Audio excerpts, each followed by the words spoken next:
হয় না নহয় ভোট কেনা মানুহ দালালি হয় না নহয় ভোট কিনা দালালি ধ্বংস হোক ভোট কিনা দালালি ধ্বংস হোক। আজি আমি কোকৰাঝাৰ জিলা ভোটাৰ পাৰ্টি ইণ্টাৰনেশ্যনেল তৰফৰ পৰা আমাৰ যে সাংবাদিক ভাইসকলক আমি ধন্যবাদ দিছোঁ যে আপোনালোকৰ জৰিয়তে যে আজি যিটো আমাৰ প্ৰগ্ৰাম হৈ আছে যে আমাৰ বিশ্ব পৰিৱৰ্তন মিছন ফৰ গ্ল'বেল চেঞ্জ যে আমি এইটো হ'বলৈ গৈ আছে, এইটো আমাৰ যে বিশ্বত যিটো অত্যাচাৰ এই অত্যাচাৰটো বন্ধ কৰাৰ কাৰণে আমি বিশ্ব পৰিৱৰ্তন মিছনত আগবাঢ়ি আছোঁ।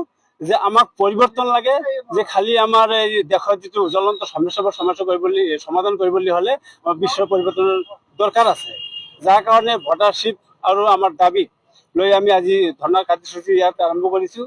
আৰু আমাৰ দেশৰ অসমৰ যিবিলাক সমস্যা আছে এই সমস্যাবোৰৰ সমাধানৰ কাৰণে ভোটাৰ পাৰ্টি ইণ্টাৰনেশ্যনেলে অতৰহতে কাম কৰি আছে, যাৰ কাৰণে আমি যে ইমানবোৰ নেতা থকা সত্ত্বেও আজি ভোটাৰ পাৰ্টি ইণ্টাৰনেশ্যনেল বা বিশ্ব পৰিৱৰ্তনৰ কিয় জৰুৰত পৰিছে, কিয় দৰকাৰ হ'ল?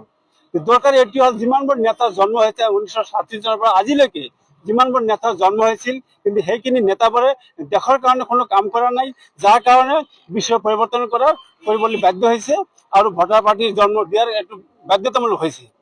আমাৰ যিবিলাক নেতা আমি বনাই দিছোঁ এই নেতাবোৰে বেতন পেঞ্চন পায়, কিন্তু আমাৰ ভোটাৰে কি পায়? একোই নাপায়, যাৰ কাৰণে মৌলিক অধিকাৰ ভোটাৰ ভাতা হিচাপে বা আমাৰ GDP ভোটাৰশ্বিপ হিচাপে প্ৰত্যেক মাহে 11,900 টকাকৈ প্ৰত্যেক ভোটাৰক দিব লাগিব ভাৰত চৰকাৰৰ পৰা আমি আহ্বান কৰি আছোঁ।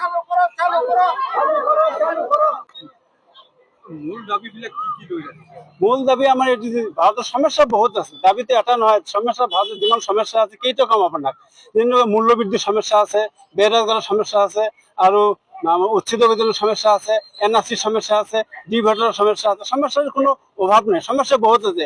এই কাৰণে এই পাৰ্টিৰ জন্ম হৈছে, সব সমস্যাৰ সমাধান হৈছে ভোটাৰ পাৰ্টি ইণ্টাৰনেশ্যনেল। আজি কি দাবী লৈ আপোনালোকে ধৰ্ণাত বহিছে?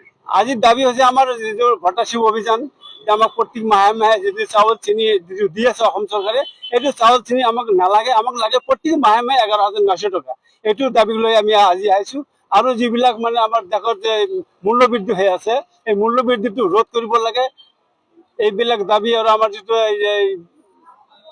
NRC যিবিলাক উচ্ছেদ বেতন হৈ আছে বা আমাৰ ভোটাৰ মানুহক উঠাই লৈ আছে, এইবিলাক মানে অবৈধ হিচাপে যদি মানুহক স্বদেশী হয় ৰাখিব লাগে, আৰু যদি অৰিজিনেলি বাংলাদেশত পঠাব লাগে। আজিলৈ এটা মানুহক বাংলাদেশ দিব পৰা নাই, এইটো মিছা প্ৰচাৰ মানুহক ভুৱা প্ৰচাৰ কৰি আছে, যাৰ কাৰণে ভোটাৰ পাৰ্টি ইণ্টাৰনেশ্যনেল কৈ আছে যে ভোটাৰশ্বিপ লাগু যিমান দিনলৈকে ভোটাৰশ্বিপ লাগু নহ'ব সিমান দিনলৈকে ভাৰতবৰ্ষত বা অসমত কোনো সমস্যাৰ সমাধান নহয়।